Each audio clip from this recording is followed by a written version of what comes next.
Good evening, everyone, and welcome to The Modern Workplace, our weekly broadcast dedicated to exploring the pressing issues that shape our professional lives. Tonight, we delve into a particularly contentious topic. Should non-compete clauses be allowed in employment agreements?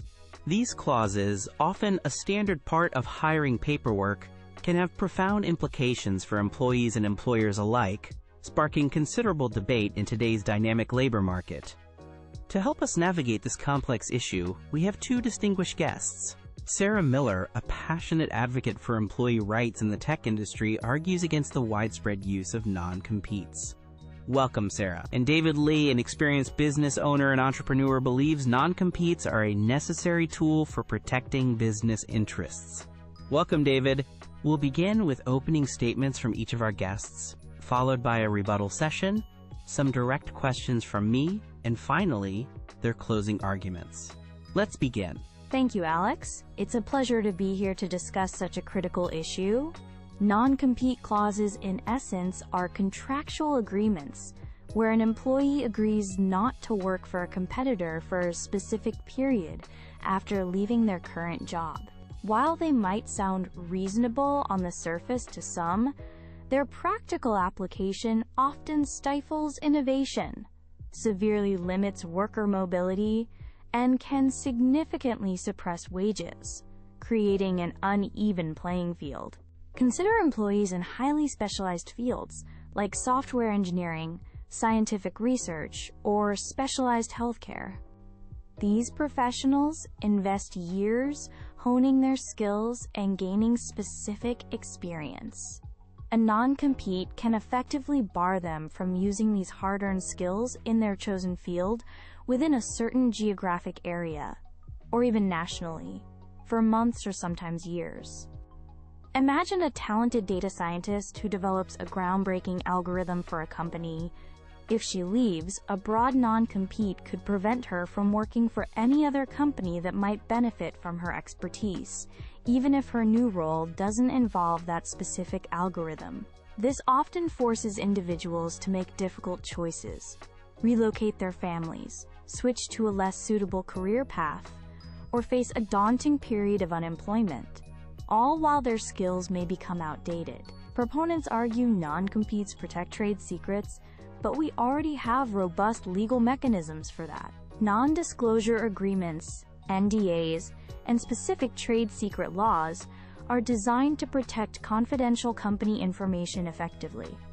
These alternatives target the actual misuse of proprietary data, rather than broadly restricting a person's right to work.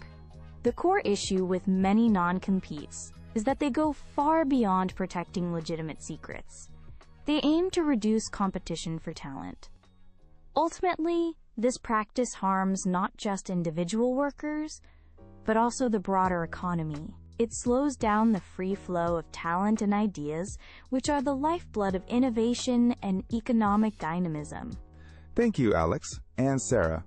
I appreciate the opportunity to present the business perspective on non-compete clauses, which I believe are often misunderstood. While I agree that any tool can be misused, non-compete agreements, when reasonably drafted and applied, are an essential instrument for businesses to protect their legitimate and hard-earned interests. These interests include substantial investments in employee training, the development of proprietary information and trade secrets, and the cultivation of valuable client relationships. Companies, especially small and medium-sized enterprises, pour significant resources into their employees. This isn't just about salary. It's about specialized training programs, mentoring, and providing access to internal innovations.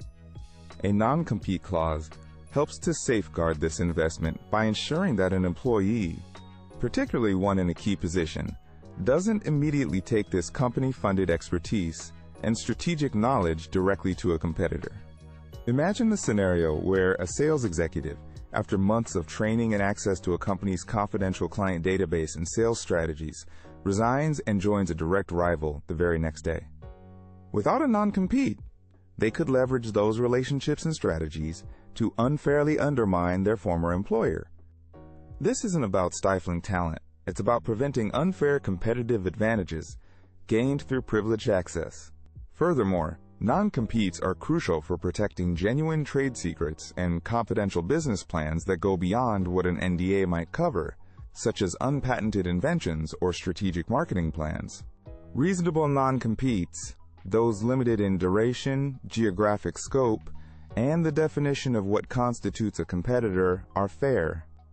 They provide a necessary period for a business to adjust and protect its assets after a key employee departs. Ultimately, they foster a more stable and predictable business environment. This stability encourages companies to invest more in research, development, and employee growth, knowing their innovations and efforts won't be instantly exploited by competitors through departing staff. Thank you both for those clear opening statements. Sarah, David has argued that non-competes are vital for protecting business investments and trade secrets, especially aspects that NDAs alone might not sufficiently cover. How do you respond to that assertion? David makes a fair point about businesses wanting to protect their investments, but I maintain that existing legal frameworks like NDAs and trade secret laws are robust enough if properly enforced. The issue is that many non-competes are drafted with an overly broad scope. They often aren't narrowly tailored to protect specific, legitimate trade secrets, but rather to limit any form of competition from former employees, regardless of their new roles' direct relevance to sensitive information. For instance, a software developer might be barred from working for any tech company in a wide geographical area, even if their new job is in a completely different product domain than their previous one. We also cannot ignore the significant power imbalance in most employment negotiations. Employees, especially when starting a new job, often feel compelled to sign these agreements without fully understanding the long-term implications or possessing the leverage to negotiate more favorable terms. They might fear losing a job offer if they question or refuse to sign the non-compete. This isn't a negotiation between equals. Moreover, the argument that non-competes foster innovation by protecting companies is, I believe, counterproductive.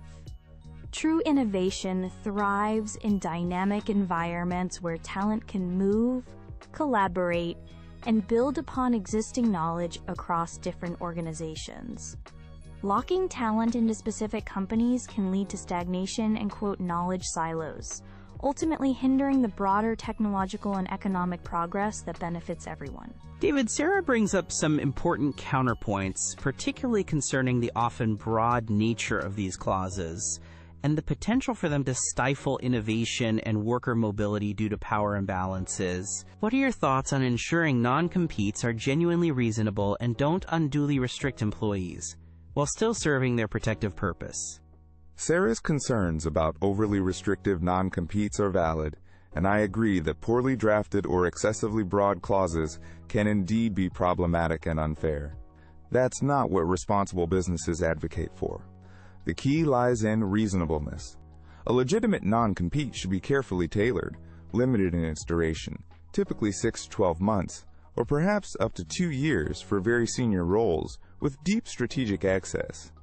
The geographic scope must be relevant to where the business actually operates and where the employee could pose a competitive threat. And critically, the scope of prohibited activities should be clearly defined and directly related to the employee's former role and their access to sensitive information. It's also important to remember that courts do scrutinize non-competes. In many jurisdictions, judges can and do modify or invalidate agreements they find to be unreasonable or against public policy, providing an important check and balance. For certain high-level positions, executives, lead researchers, top sales personnel who are privy to the company's crown jewels, its strategic direction, its most sensitive client data, or unreleased product roadmaps, an NDA alone often isn't enough. It's not just about explicit documents they might take. It's about the ingrained know-how, the strategic insights, and the understanding of the company's competitive weaknesses and strengths that they carry with them. A non-compete provides a necessary cooling-off period in such cases. We're hearing strong arguments from both sides. A common point of discussion is the varying impact on different types of workers. Sarah, in your view, are non-competes more detrimental to, say, lower-wage workers who may have fewer specialized skills, or to those in highly specialized fields who find their niche options severely limited? That's an excellent question, Alex. While highly specialized workers face significant hurdles due to niche limitations, non-competes can be devastating for lower-wage workers too. They often lack the bargaining power to refuse or the financial cushion to endure unemployment while searching for a non-competing job. This can trap them in low-paying jobs or force them out of their industry altogether, even when they possess no actual trade secrets. The impact is broadly negative, but the nature of the harm differs. David, considering the resources involved in drafting and enforcing these agreements, how can a small business, which might lack an extensive in-house legal team, effectively and fairly use non-competes without overstepping legal boundaries or creating an unnecessarily restrictive environment for its employees? Small businesses must be particularly careful and strategic. Firstly, they should question if a non-compete is truly necessary for every role. Often it's only for key positions. Secondly, using standardized templates can be risky. It's advisable to seek affordable legal counsel to draft something reasonable and enforceable in their specific jurisdiction. Focusing on clear, narrow definitions of competitors and restricted activities is crucial, rather than broad prohibitions. Transparency with the employee about why it's needed and what it entails can also foster better understanding, although it doesn't replace the need for careful drafting. In closing, I want to reiterate that non-compete clauses, when thoughtfully constructed and applied with fairness, are not instruments of oppression, but vital tools for business integrity and continuity. They are fundamental to protecting the substantial investments companies make in their people, their innovative ideas, their intellectual property, and the hard-won customer relationships that form the bedrock of any successful enterprise. To advocate for a complete ban on non-competes would be to ignore the legitimate risks businesses face, particularly small and medium-sized enterprises that often lack the vast resources of larger corporations to absorb the losses from unfair competition by former key employees. These SMEs rely on such protections to maintain a level playing field, to innovate with confidence, and to grow, thereby contributing to overall economic health and job creation. The path forward is not outright prohibition, which would have unintended negative consequences for innovation and business development. Instead, it lies in ensuring these agreements are reasonable in scope, duration, and geography. It's about promoting transparency, encouraging judicial scrutiny of overreach, and fostering a balance where both employee mobility and legitimate business interests are appropriately safeguarded. This balanced approach serves the economy best. Thank you. My closing argument centers on a fundamental belief. The current widespread and often indiscriminate use of non-compete clauses is detrimental to a healthy, dynamic economy and fundamentally unfair to workers. We've discussed their negative impact on worker mobility, how they can suppress wage growth by limiting employees' options, and how they ultimately stifle the very innovation they purportedly protect by trapping talent and knowledge within company walls. Businesses have legitimate needs to protect their trade secrets and confidential information, but as I've emphasized, robust alternatives like non-disclosure agreements and trade secret laws are already in place and are far better suited to this task. These tools target actual misconduct, the theft or misuse of proprietary information, rather than preemptively restricting an individual's right to earn a livelihood in their chosen profession. Therefore, we need a significant reevaluation of non-compete practices.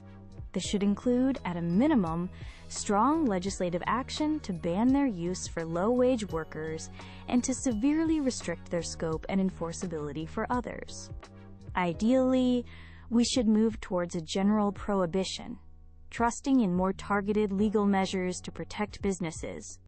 Fostering an environment where skills and experience can flow more freely will ultimately lead to greater innovation, economic growth, and a fairer labor market for everyone. Sarah Miller, David Lee, Thank you both for such an insightful and spirited discussion on a truly complex subject. Your distinct perspectives have certainly illuminated the core arguments surrounding non-compete clauses. We've heard compelling cases for both the necessity of these clauses in protecting business interests and the serious concerns about their impact on worker rights and economic dynamism. We encourage our audience to reflect on the points raised tonight and to further explore this important issue. Thank you for joining us on The Modern Workplace.